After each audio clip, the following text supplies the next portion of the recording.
Vamos a continuar con la última estructura de datos, las tuplas. Fíjense bien, las tuplas las podemos definir, como dice aquí, como un conjunto de elementos que pueden ser distintos tipos. Ya sabemos que a esto se refiere que es heterogénea, ¿no? Separados por comas y escritos entre paréntesis. Entonces, en resumen, las estructuras de datos que hemos visto, unas han sido entre llaves, que eran los diccionarios, entre corchets, que eran las listas, y ahora vamos a ver esta estructura que va a ser entre paréntesis. ¿Ok? Bueno, dice que no son mutables. Si recuerdan, cuando veíamos la estructura de conjuntos, también era o pertenecía o tenía la misma propiedad. No era mutable. ¿Qué quiere decir? Que los elementos, cuando la tupla haya sido creada, no pueden ser modificados. ¿Cómo declaramos las tuplas en Python? Tenemos tres maneras.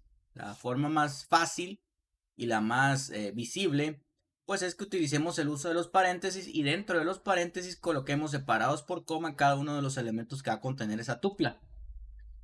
¿Okay? La siguiente es con, en este caso, el constructor tuple, y entre paréntesis podemos generar una tupla a partir de una lista, tal cual lo vemos aquí. Tenemos una lista en la parte de adentro del argumento del constructor tuple. Entonces aquí estamos viendo una segunda creación de tuplas.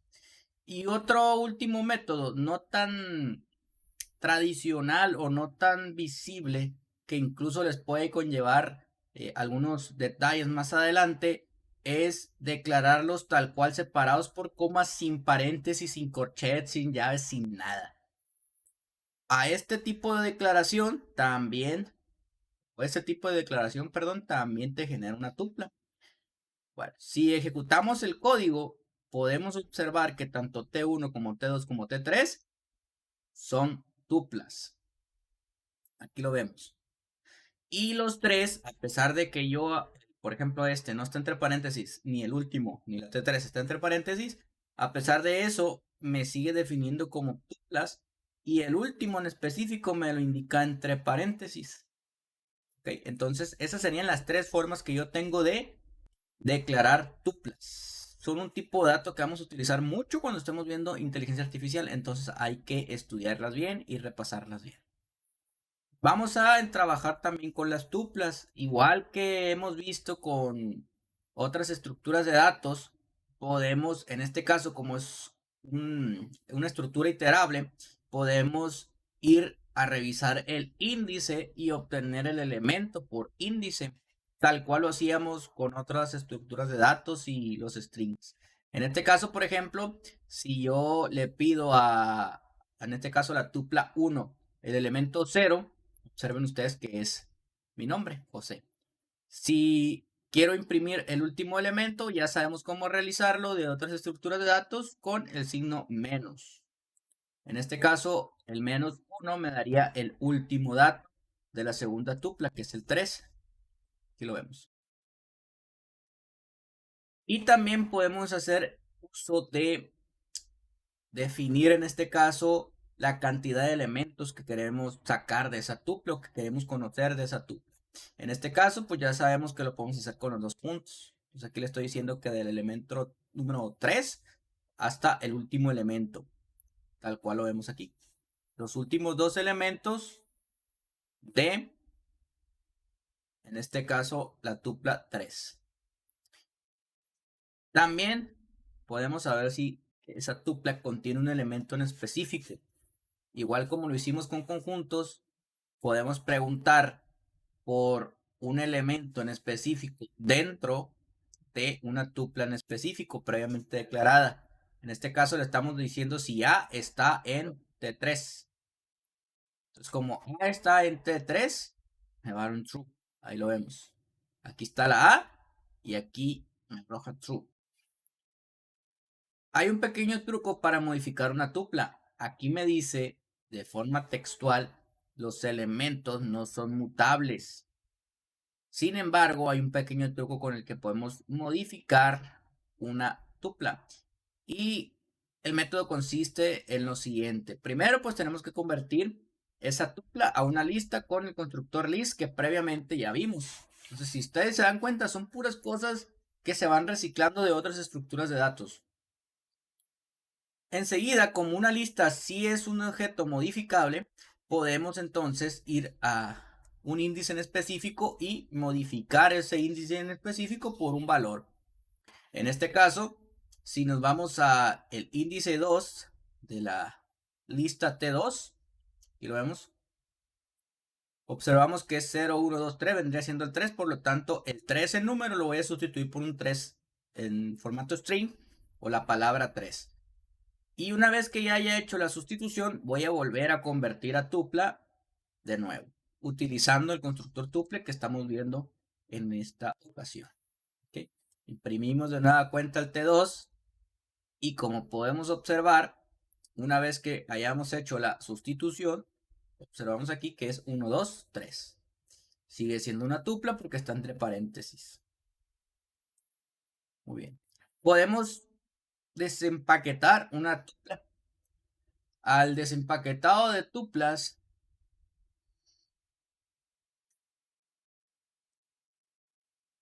le podemos hacer diferentes cosas. Por ejemplo, fíjense bien aquí. Yo puedo sacar una cantidad de variables conocidas de una tupla sabiendo la longitud de esa tupla. Es decir, si la tupla T1 tiene 3 elementos, yo puedo almacenar cada uno de esos elementos en una variable diferente, tal cual lo estamos haciendo aquí en la línea 28.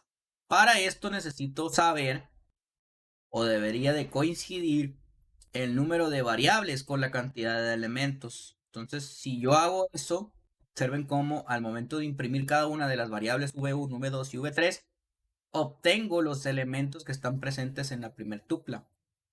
Y lo vemos, José 29 ingeniero. José 29 ingeniero. ¿Ok?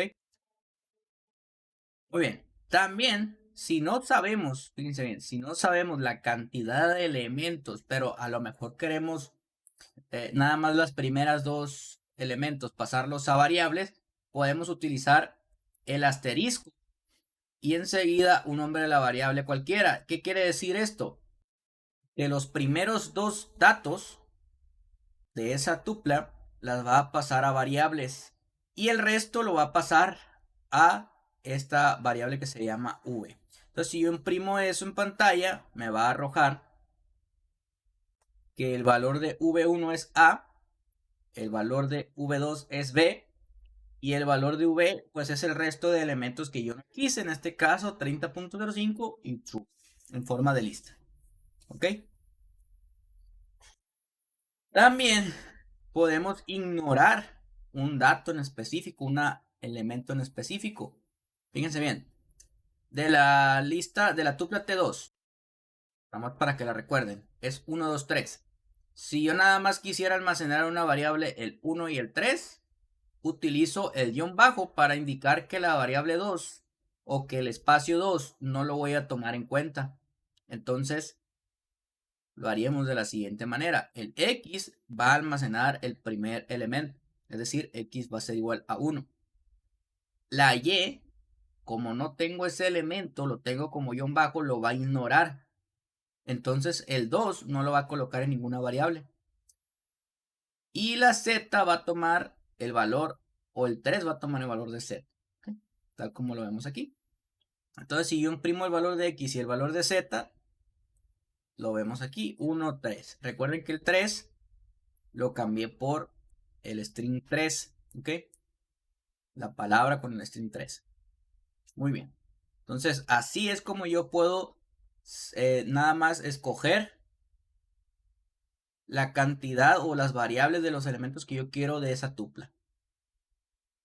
Muy bien. También puedo hacer operaciones con tuplas, así como hemos hecho operaciones con otras estructuras de datos, aquí también puedo utilizar la suma para concatenar o combinar las tuplas. Por ejemplo, si quiero concatenar o combinar la tupla T1 y la tupla T2, le doy el más. Como podemos observar, me coloca los valores de la tupla número 1 y posteriormente los valores de la tupla número 2. ¿Okay? También puedo hacer una repetición. Por ejemplo, la tupla 3 es todo esto. Entonces, si yo le indico con el signo de multiplicación, el asterisco, por una cantidad en específico, la va a repetir esa cantidad de veces. Tal cual lo tenemos aquí. ¿Ok? Ahí tenemos AB3005, true. AB3005, true. De la misma manera, también podemos obtener la longitud de una tupla con la función len, que ya hemos visto con todas las estructuras, tal cual la vemos aquí. En este caso, la longitud del T1, de la tupla T1, pues son 3 porque tiene 3 elementos. Misma historia con los bucles. Si se dan cuenta, todo lo que hemos visto en estructuras anteriores nos funcionan para las tuplas. Entonces, lo mismo que hicimos para iterar otras estructuras de datos y posteriormente imprimirlas en forma de lista, pues aquí también lo podemos hacer. Por cada uno de los elementos en la tupla T1, imprime el elemento. Tal cual lo vemos aquí. Ya lo hemos hecho en otras estructuras de datos y funciona exactamente igual, como pueden ustedes observar. Muy bien, hay algo especial, ya independientemente de las listas, que sin embargo nos sirve para trabajar con listas, que es el zip. El zip, hagan de cuenta que es como una estructura de datos que nos va a servir para, en este caso, convertir algunas estructuras a otras o empaquetar algunas estructuras de datos. Por ejemplo, si tengo aquí, fíjense bien, dos listas, la lista items 1 y la lista items 2, y yo indico que voy a hacer un zip de esas dos listas, ¿ok? De esas dos listas, imprimo esas dos, o imprimo más bien el zip de esas dos listas y observen el resultado que me va a dar. Aquí lo vemos. Me da un zip object en una ubicación y me da clase zip. Entonces, realmente no me lo está haciendo como tuplas.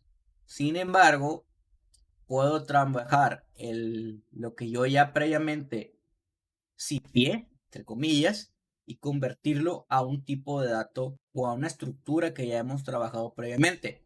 Por ejemplo, si quiero convertir un zip a un diccionario, pues ya sabemos con el constructor dic y el argumento indico ese zip, items en este caso, y pueden ustedes observar que lo que hará es, como son del mismo número de tamaño, el A va a ser la clave del diccionario y el 1 va a ser el valor de esa clave, la B va a ser la segunda clave y el 2 el valor de esa clave, la C va a ser la siguiente clave y el 3 va a ser el valor de esa última clave, tal cual lo vemos aquí.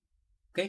Sin embargo, si lo usamos con, en este caso, aplicando el constructor tuple que vimos en esta sesión, de un items, en este caso que el items es un tipo de zip, será la misma historia, me va a crear una tupla de tuplas, en donde cada una de esas tuplas va a corresponder a la pareja, en este caso, por ejemplo, del items 1, A con 1, B con 2 y C con 3, tal cual lo vemos aquí.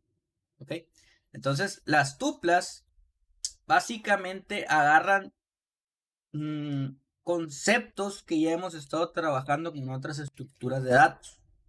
Nada más que las tuplas, pues a lo mejor tienen alguna que otra ventaja sobre el resto de estructuras de datos que posteriormente vamos a estar viendo, ya que estemos trabajando de lleno con algunos módulos o algunas librerías que van a requerir cierto tipo de datos o que van a requerir que ustedes sepan trabajar con esos tipos de arreglos o estructuras.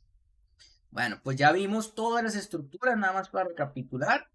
Tuplas, vimos conjuntos, ¿ok? Vimos los diccionarios y vimos las listas. Y una parte particular de las listas, pues eran las matrices, ¿ok? Que era una forma de listas.